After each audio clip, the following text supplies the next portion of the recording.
Hello बच्चों, anatomy of flowering plants में हम लोग टिश्यूज़ के बारे में पढ़ चुके हैं। हमने क्या देखा था कि जो टिश्यूज़ हैं वो टू टाइप के, मेरिस्टेमेटिक और परमानेंट। उसके बाद परमानेंट टिश्यूज़ में भी हमने टू टाइप्स देखे थे, सिंपल और कॉम्प्लेक्स। सिंपल थे पैरेन्काइमा, कोलेन्काइमा, स्क्लेरेन्काइमा, और कॉम्प्लेक्स में जाइलम और फ्लोएम। तो हमने जो टाइप्स ऑफ टिश्यू देखे वो किस बेसिस पे देखे? On the basis of types of cells, मतलब उनमें सेल का टाइप क्या है। यदि सारे सेल एक जैसे हैं तो हमने उनको बोला था सिंपल टिश्यूज, और यदि सारे सेल डिफरेंट हैं तो उसको हमने क्या बोला था? Complex tissue. अब देखिए, लेकिन यहाँ पर सेल के अलावा, टाइप ऑफ सेल के अलावा, उनका जो फंक्शनिंग है टिश्यू का, वो लोकेशन पे भी डिपेंड करता है, मतलब किस पार्ट में वो प्रेजेंट है प्लांट के। ठीक है, मतलब their structure and function would also be depend on location। उनका जो स्ट्रक्चर और फंक्शन है टिश्यूज़ का, वो लोकेशन पे भी डिपेंड करेगा कि किस जगह वो प्रेजेंट है। And on the basis of their structure and location there are three types of tissue system. यानी स्ट्रक्चर और लोकेशन के बेसिस पे तीन टाइप के टिश्यू सिस्टम हमको पढ़ने हैं यहाँ पर, कि वो जिस जगह प्रेजेंट है वैसा वो फंक्शन करेंगे और उसी टाइप का उनका क्या होगा? स्ट्रक्चर होगा।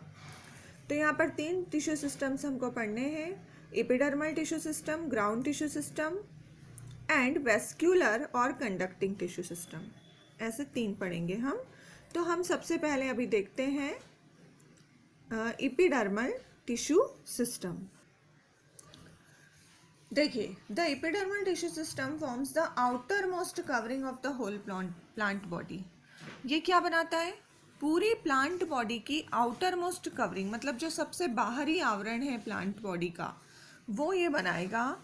एंड इसमें देखिए क्या क्या चीज़ें होती है? Comprises epidermal cells, stomata and epidermal appendages, यानी कि ट्राइकोम और हेयर्स। ये चीज़ें इसमें होंगी। एपिडर्मल सेल्स, इसके अलावा स्टोमेटा, फिर एपिडर्मल अपेंडेजेस यानी कि ट्राइकोम्स और हेयर। तो ये सारी चीज़ें यहाँ पर होती है। ये जो होता है epidermis, it is the outer most layer of the primary plant body. यानी ये प्लांट बॉडी की क्या है? आउटर मोस्ट लेयर है, सबसे बाहरी आवरण है। और ये बना हुआ होता है elongated compactly arranged cells which forms a continue layer. मतलब इलोंगेटेड सेल्स होंगी, एक साथ अटैच्ड होंगी, कॉम्पैक्टली अरेंज्ड होंगी, और एक पूरी कंटिन्यू लेयर ये बनाती है। फिर उसके बाद it is a single layered. ये जो एपिडर्मिस होता है ये कैसा होता है? जनरली सिंगल लेयर ही होगा। उसके बाद जो एपिडर्मिस की सेल्स हैं वो कैसी होती है? Parenchymatous. Parenchymatous with a small quantity of cytoplasm, यानी साइटोप्लाज्म थोड़ा कम अमाउंट में होगा। और यदि पैरेन्काइमेटस है तो ऑब्वियसली ये क्या होंगी? लिविंग। ठीक है, लिविंग है। और उसके बाद इनमें होता है एक लार्ज वैक्यूल, मतलब बीच में एक बड़ा सा वैक्यूल यहाँ पे होगा। फिर इसकी जो आउटसाइड होती है एपिडर्मिस की, वो कवर्ड होती है वैक्सी लेयर से, वैक्स जैसे सब्सटेंस से, जिसे हम कहते हैं cuticle, which prevent loss of water. ये क्या करता है? पानी की हानि होने से बचाता है, यानी पानी को बाहर जाने से क्या करेगा? प्रोटेक्ट करेगा। तो सारे एपिडर्मिस में आउटर कवरिंग पे क्या होगा? क्यूटिकल होगा, जो लॉस ऑफ वाटर को कम करता है। लेकिन क्यूटिकल जो है वो रूट्स में एब्सेंट रहेगा। रूट्स वैसे भी अंडरग्राउंड है, उनका काम तो है पानी को एब्जॉर्ब करना, वहाँ से लॉस होगा ही नहीं, तो वहाँ पे क्यूटिकल क्या होगा? एब्सेंट होगा। बाकी हर जगह क्यूटिकल रहता है। और जो लीव्स वाला पार्ट है वहाँ पर क्या होंगे? स्टोमेटा होंगे। इस पर स्टोमेटा, एपिडर्मिस पे क्या प्रेजेंट रहेंगे? स्टोमेटा। और स्टोमेटा का क्या फंक्शन है? Regulate the process of transpiration and gaseous exchange. यानी ट्रांसपिरेशन की प्रोसेस को ये पूरा रेगुलेट करते हैं, साथ ही साथ गैसियस एक्सचेंज यानी गैसों का आदान प्रदान और वाष्पोत्सर्जन। तो ये दोनों जो है प्रोसेस को कौन रेगुलेट करता है? स्टोमेटा। और स्टोमेटा कहाँ पाए जाते हैं? एपिडर्मिस ऑफ लीव्स, यानी पत्तियों का जो एपिडर्मिस है वहाँ पर। अब देखिए स्टोमेटा का यदि हम स्ट्रक्चर देखें तो हर जो स्टोमेटा है उसमें 2 बीन शेप्ड के सेल्स होते हैं जिसे हम कहते हैं गार्ड सेल। ये देखिए, ये और ये पूरे 2 ऐसे बीन शेप्ड के सेल्स होंगे और ये क्या कहलाते हैं? Guard cell. फिर उसके बाद इसमें होते हैं स्टोमेटल पोर। ये क्या करते हैं? इसको स्टोमेटल पोर को गार्ड करेंगे। बीच में ये स्टोमेटल पोर है और उसको दोनों तरफ से कौन गार्ड कर रहा है? Guard cells. जो ग्रासेस होती हैं, घास जो होती है, उनमें गार्ड सेल्स जो हैं वो डंबल शेप के होते हैं और बाकी जगह बीन शेप्ड के। फिर the outer wall of guard cells are thin and the inner wall are highly thickened. मतलब जो आउटर वॉल ये वाली जो है वो थिन होगी और ये जो है ये बहुत ज़्यादा कैसी होती है? थिक होती है। गार्ड सेल में होता है क्लोरोप्लास्ट। ये जो ऐसे डॉट डॉट आप देख रहे हैं ये क्या है? क्लोरोप्लास्ट।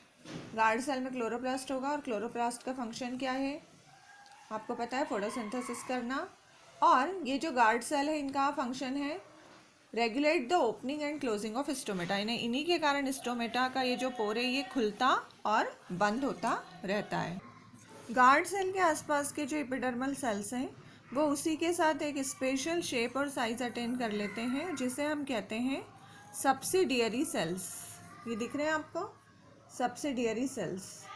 तो यहाँ पर देखिए जो ये है स्टोमेटल पोर, फिर गार्ड सेल और सब्सिडियरी सेल्स, तो ये सब मिलकर क्या बनाते हैं? Stomatal apparatus. इसे हम कंबाइनली क्या कहते हैं? Stomatal apparatus.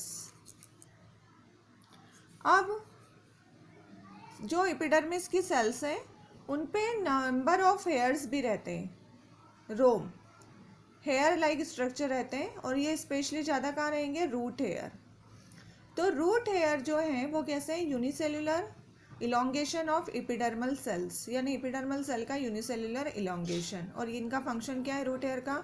Absorb water and mineral from the soil, मिट्टी से पानी और खनिज लवण को अवशोषित करना।